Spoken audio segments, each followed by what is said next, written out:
Welcome, everybody, to a special edition of S&M Radio. I'm Shanon. And I am Mark. And this time we are taking a step back after our last Star Wars episode that we did. We're going back to the horror genre, and we're going to stay here for a while, I think. But we're gonna take a step into a realm that we haven't covered for a while, and we're going to talk about somebody who is instrumental to the horror genre as a whole, and that is Svengoolie. Do any of you know who Svengoolie is? There's probably some people that are like, who? What? Svengoolie is... Ravioli? Svengoolie is probably one of the last remaining horror hosts. You know, back in the old days, well, I mean, I guess, like, I don't know, when did horror hosting come out? Oh, it was back in, like, the 50s or 60s or something. I mean, it's been forever. Yeah, it was basically, you know, these TV channels would get horror movies to play, and to kind of spice things up, they would hire somebody to kind of host it and, like, kind of, you know, tell jokes and just sort of be goofy and, you know, tongue-in-cheek stuff between, you know, commercial breaks and all that. And, well, anyhow, Svengoolie was really well known for in the Chicagoland area, and he's still going strong after, gosh, I mean, he came out in like the late 70s, the current incarnation of Svengoolie, late 70s, and so he's still going strong, and he's on national TV with MeTV, and so you can watch him on, if you have MeTV on your cable channel. He's on every Saturday at 9 o'clock Central Standard Time. Yeah, I'm trying to look here real quick on horrorhost.com. Mm-hmm. I want to say that, according to this, it's probably a toss-up on here. So there's Sammy Terry from the Indianapolis area, who I don't know if we've talked about him before on the show or not. And his role, kind of like, and we'll get to this with Svengoolie, but the Sammy Terry thing has been gone through a couple of incarnations with different people. But then there was Vampira. And so I don't know if she was maybe like one of the first ones. And that probably she was. Yeah, that would have been like in maybe the 60s, I guess. Yeah, she was one of the very, very first ones, from what I understand. Yeah. And then of course, you know, you've got Elvira. Everybody knows who Elvira is. She's kind of gone national. Now, they tried to revive her show a few years ago. It didn't really pan out too well, but I mean, Elvira she's doing. And when we did the Cassandra Peterson / Elvira episode a couple of months ago, we kind of touched on this a little bit. She's been doing like a Hulu thing the past couple of years, like 13 Nights of Elvira, and it's been like, I think, more in the like the Halloween type or time of year. And then this year she kind of, I don't know if it's exclusive to Full Moon Pictures, but Full Moon does like this whole streaming thing now, and she's done the 13 Nights of Elvira, and it's been like exclusively on the Full Moon streaming channel. So if you go to fullmoon.com or fullmoonmovies.com or whatever, you can find that there. One of the things that we've talked about this on this show as well is the movie Fright Night touches on the whole horror host aspect as well. Oh, yeah. But yeah, there's a whole bunch of them. I mean, and there's a lot of them that were national at some point, which technically Svengoolie's national now.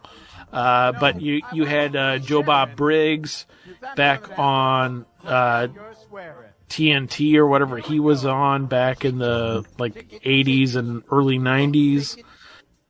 Yeah, like you had said, Elvira, Vampira.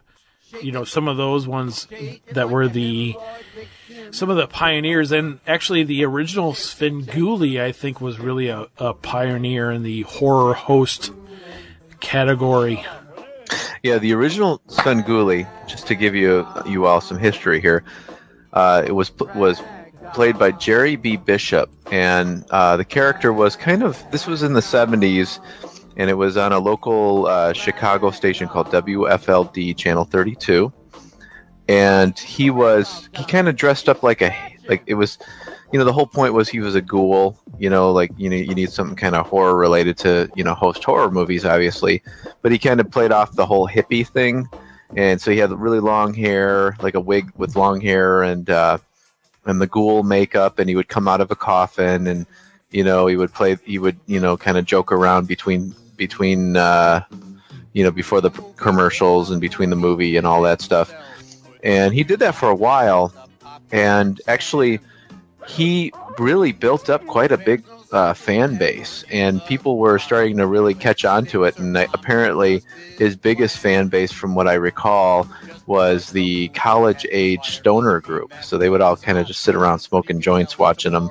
So every time they'd hear him come on, like, no matter how terrible the movie was, and you got to remember these movies he was playing were pretty unwatchable. So every time he would pop on, they're like, "Oh, Svengoolie's back on. We got to go watch him."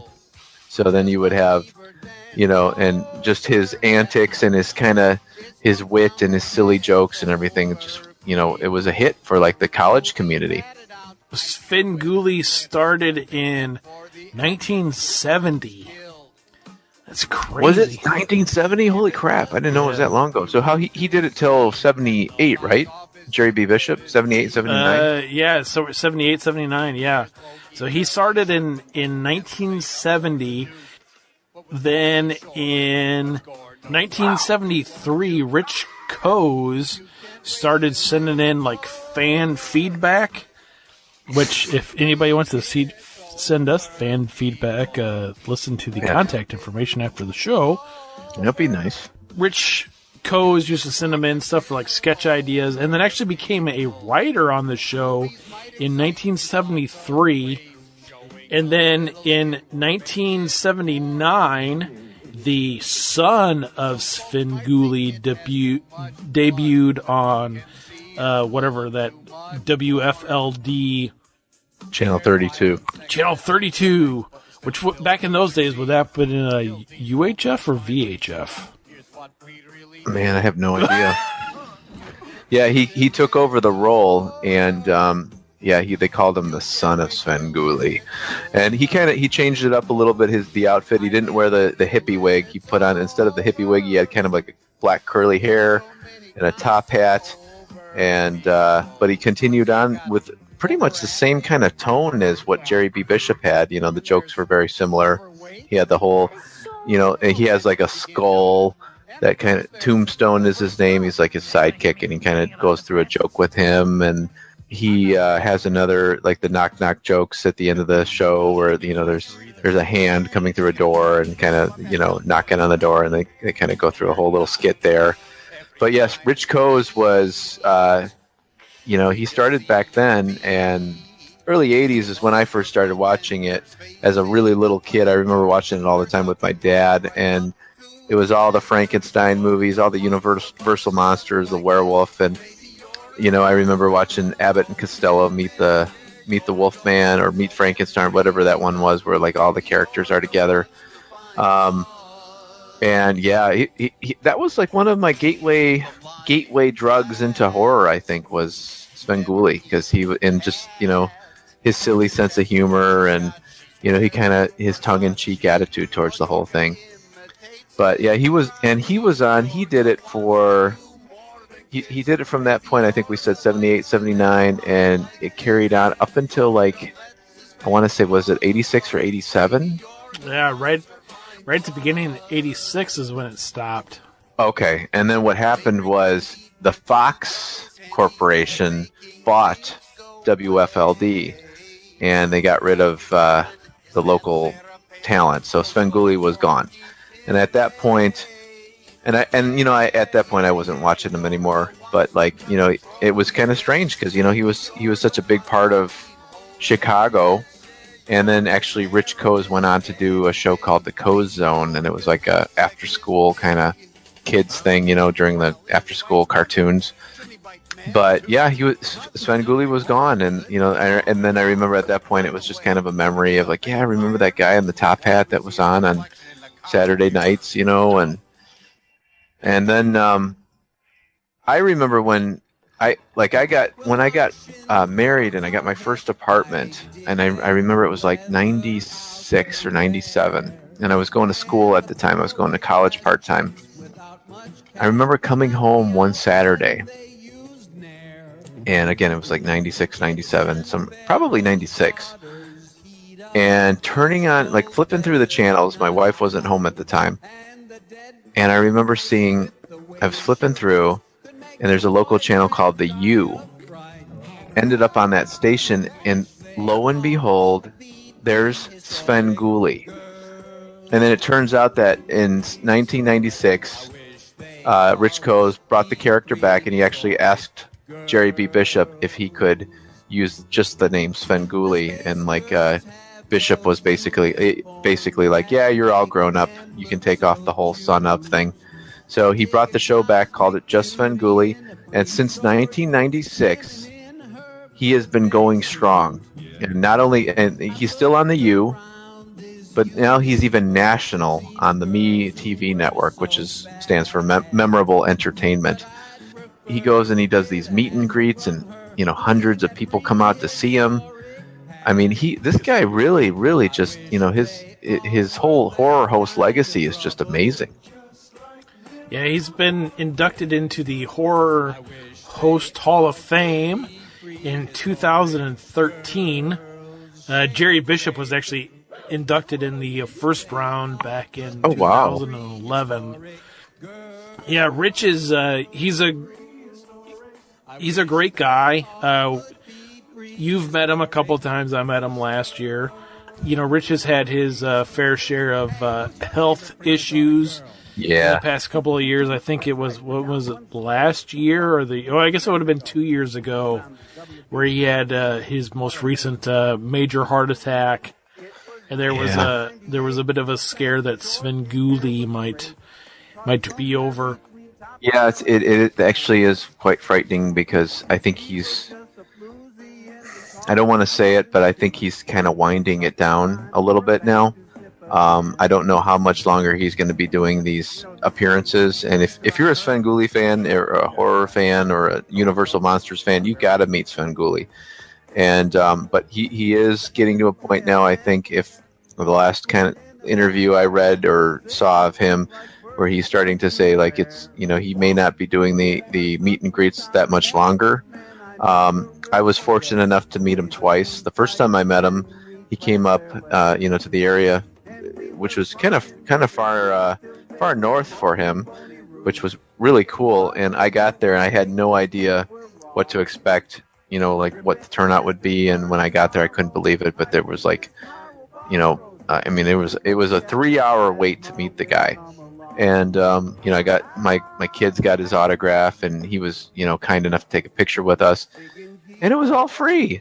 He didn't charge a thing for it. He probably charged, there's probably some cost for him to be at the place that he was at. They probably, there was something there. But, I mean, for the fans, he is absolutely amazing. He'll sign, known for his rubber chicken thing, at the end of every show. He's got a shield with because, basically they throw rubber chickens at him. It's little, outro to a show.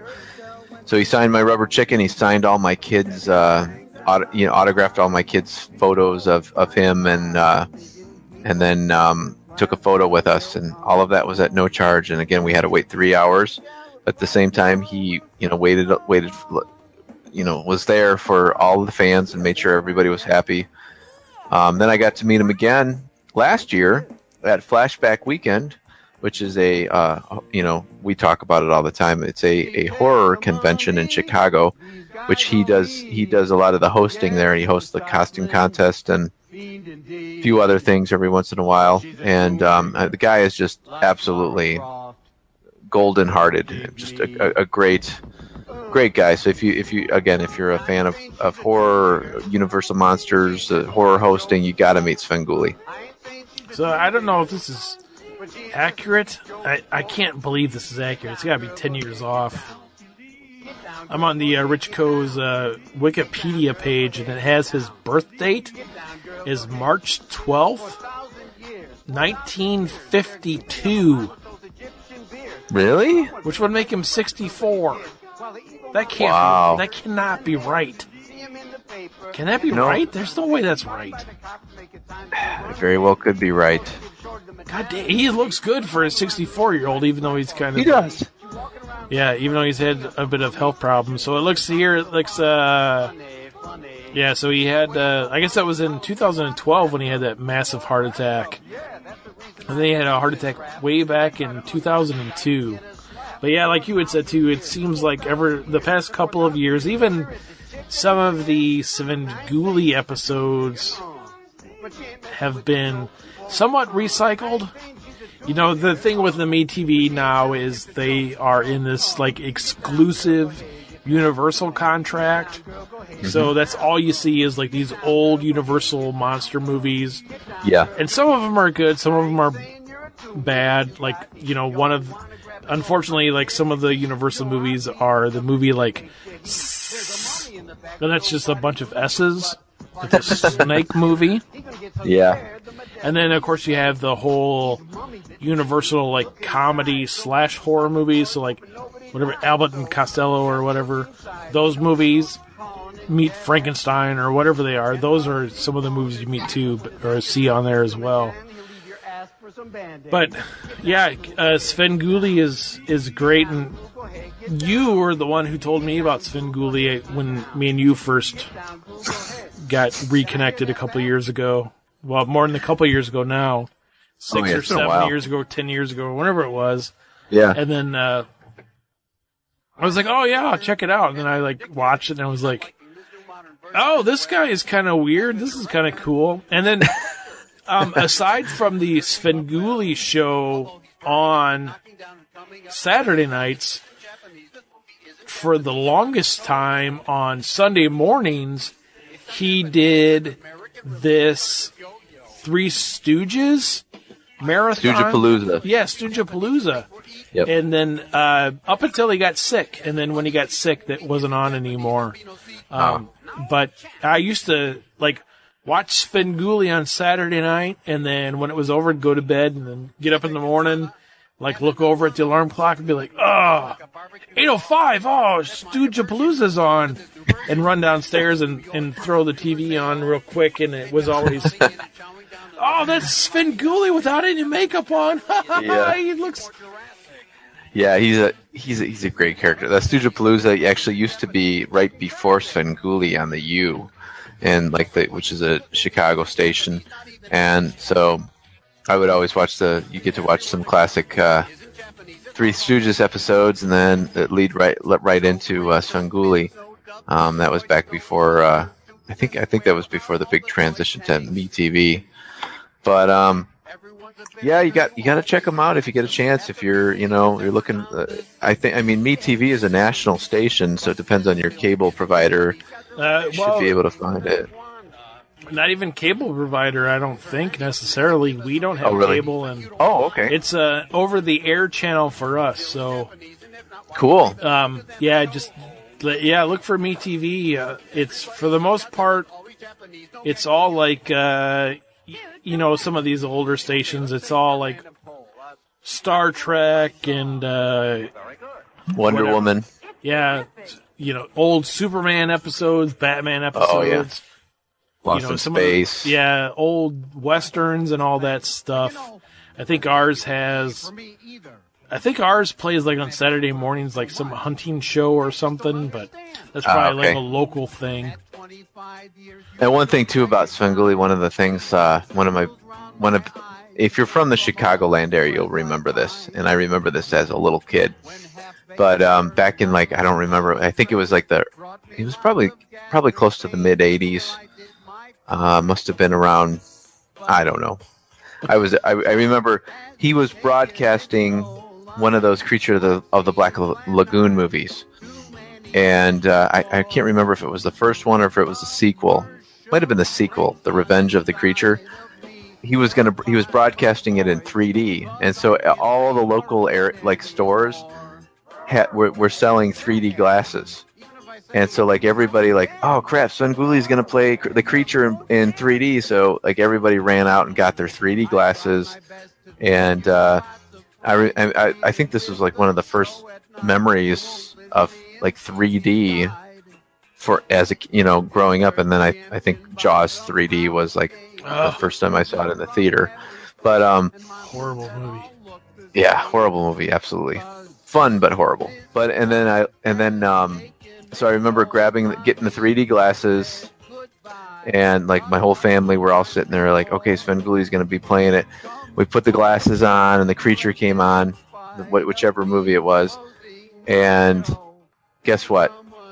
There was no 3D. And it was like, what? And like I remember thinking, I was so disappointed. Like we're all wearing these glasses, and like whatever he did. Because he like, the big promise was, yeah, it's going to be in 3D and da-da-da-da. And so ever since then, there's been like this kind of, I think there was like a lash or like a kind of like something happened where people were pretty upset about it. Because it became sort of a controversy that like the 3D didn't work on the TV. And again, this was back in the 80s. So like the TVs were crap back then. So maybe that's why. So were those, cardboard glasses where one lens was blue and the other was red? Yes, they were. I remember that, and for some reason, and I don't know if this is true or not, if this is the wrong memory, but it seems like I remember we bought our glasses at Ace Hardware, but I could be wrong. Probably. You probably had to buy them like in some weird like catalog or something, like limited edition TV guide. Yeah, right, so exactly. You had to buy 4 copies of it to get 3 glasses for everybody. Right. Yeah, so we got the glasses, and I just remember we're all sitting around watching it and like taking them on, or putting them on, taking them off, putting them on. It's like, where's the 3D? There's no 3D. Like nothing's coming out. It's just like we're wearing glasses and we're watching the show, and then, like I remember being very, very disappointed. Maybe that's why they pulled the plug on them. Yeah, maybe 3D was horrible back then. Remember me and you watched Friday the 13th Part 3 in 3D on DVD, and we had those stupid cardboard glasses and gave us both headaches. Yeah, actually, you know what? One of the best 3D memories I have. Well, other than that was really cool. That was very cool that we watched that, and I still got to get a copy of the 3D version of that film because that's how you're supposed to watch Friday the 13th Part 3. But was My Bloody Valentine, the remake, coming back in 3D? I thought that was very cool. Yeah, cool. Go watch him every Saturday. Yeah, every Saturday. If look us up on Instagram. I watch them almost every Saturday now, because my wife actually gets pissed off because she always wants to watch Saturday Night Live. And then she'll always be like on Sunday, she'll be like, oh, they did this skit about Bernie Sanders last night. It was supposed to be so funny. I'm like, yeah, sorry, we were watching Svengoolie because he's great.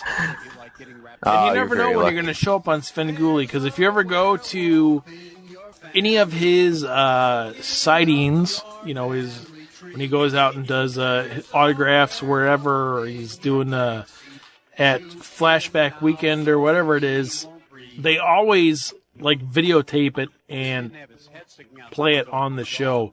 Oh yeah. Even if they're playing like a rerun, they'll be like, oh, here's the thing from last week's thing that we were at, and here's all the people in the crowd. And we're going to go see him again in August at Flashback Weekend. So yeah, check him out. If you don't have MeTV for some weird reason, do a YouTube search for Svengoolie, and there'll be a ton of stuff come up. One of the best things about Svengoolie, if you have never seen Svengoolie, is the parody songs that you do during every episode. They are hilarious. Oh yes. Yes, they are. Like weird polka versions of modern songs, and sometimes old classic songs too. So all right, everybody. Check them out, and we'll be back next episode with a VHS movie that we just picked up. Yes.